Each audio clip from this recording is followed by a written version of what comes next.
Измир менен Бодрум гид Мишлендин кызматкерлери тарабынан дыккат текшерилип, эки жаңы түрк аймагы катары таанылып, гастрокент катары Стамбулдан кийинки орунга чыкты. Муну менен Түркиянын туристтик жерлери дагы эки ири локацияга көбөйдү, байыды.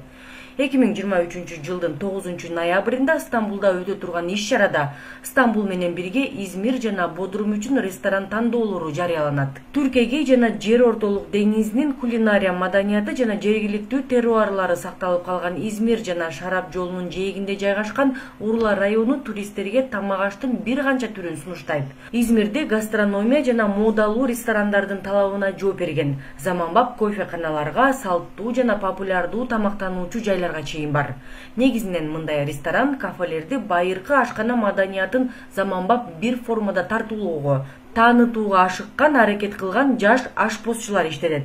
Алар кардарларына көбүрөөк деңиз тамактарын жасап, жаңы кармаган балыкты кууруп, түрдүү салаттар менен конокторго беришет.